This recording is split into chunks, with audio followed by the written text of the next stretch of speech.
की शुरुआत पुतिन की खबर के साथ करेंगे क्योंकि यूक्रेन के साथ जंग के बीच रूस के राष्ट्रपति व्लादिमीर पुतिन ने पश्चिमी देशों को परमाणु हमले की चेतावनी दी है। पुतिन ने कहा है कि अगर रूस की अखंडता पर आंच आई तो वो हर तरीके से इससे निपटेंगे।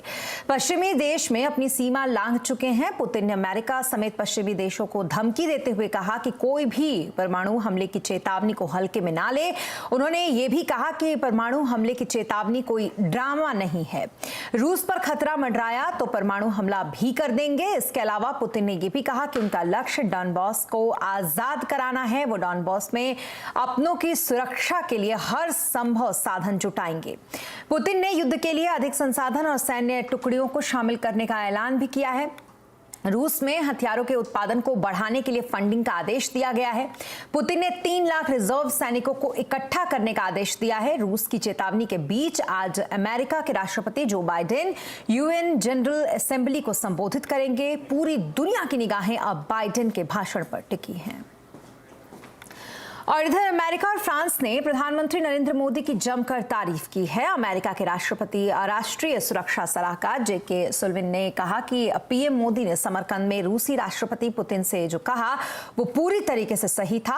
अमेरिका इस बयान का स्वागत करता है। तो वहीं फ्रांस के राष्ट्रपति इमैनुअल मैक्रों ने कहा कि यूएन जनरल असेंबली में पीएम मोदी की उन्होंने तारीफ की। मैक्रों ने कहा कि पीएम मोदी ने समरकंद में पुतिन से सही कहा था कि यह समय युद्ध का नहीं है, यह समय पश्चिम से बदला लेने का या फिर पश्चिम का विरोध करने का नहीं है। दरअसल पीएम मोदी ने समरकंद में एससीओ समिट में द्विपक्षीय बैठक के दौरान पुतिन से बातचीत के दौरान कहा था कि यह युद्ध का समय नहीं है, हमें इस बारे में बात करनी होगी और हम शांति कैसे स्थापित करें इस बारे में भी बात करनी होगी।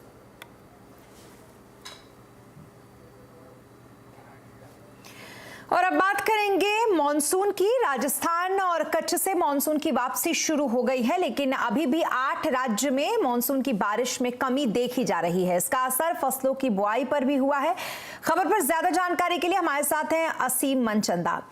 असीम, क्या कुछ जानकारी है इस पर? देखिए, मानसून ने राजस्थान और कच्छ से अपनी वापसी की शुरुआत जो है वो कर दी है। 2016 के बाद ये पहला मौका है जब मानसून जो है इतनी देरी से अपनी वापसी जो है वो कर रहा है। अगर मैं इस साल मानसून की बारिश की बात करूं तो पूरे देश में सामान्य से 7% ज्यादा बारिश जो है वो देखने को मिली, लेकिन इसका डिस्ट्रीब्यूशन जो है वो काफी अनइवन था।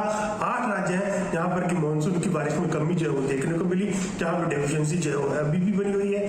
खासतौर पर इसमें उत्तर प्रदेश, बिहार, झारखंड, पंजाब, दिल्ली शामिल है। साथ ही नॉर्थ ईस्ट के 3 राज्य जो है वो भी शामिल है। तो इसका सीधा सीधा असर जो है धान की बुआई के ऊपर देखने को मिला। अब तक धान की बुआई जो है 4.5% के आसपास जो है पिछले साल के मुकाबले जो है पिछड़ रही है। इसका असर उसके उत्पादन पर भी देखने को मिलेगा।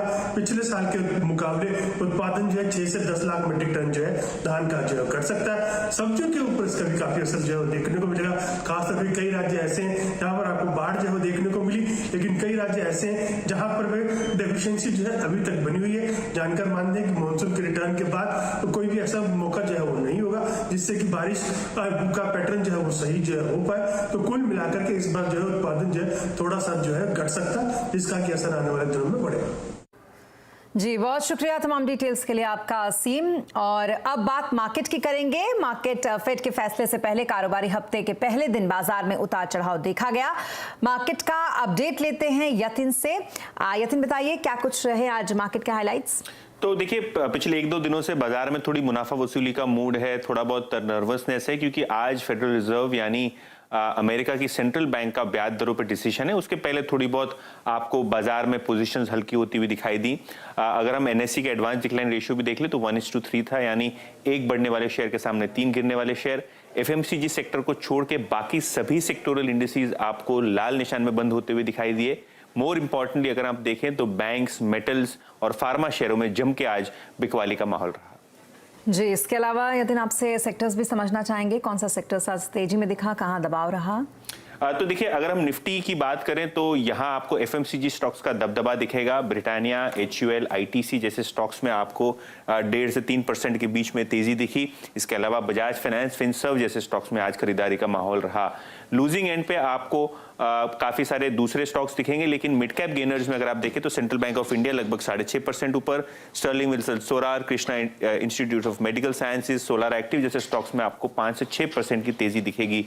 लूजिंग एंड पे काफी सारे सीमेंट स्टॉक्स आपको दिखेंगे, खास करके एसीसी अंबुजा जहां 6 से 7% की गिरावट थी। इसके अलावा नोवोको और जेके सीमेंट, इन दोनों स्टॉक्स में भी आपको ऊपर के लेवल्स पे भारी बिकवाली आती हुई नजर आई। जी बहुत शुक्रिया तमाम मार्केट अपडेट के लिए यतिन आपका।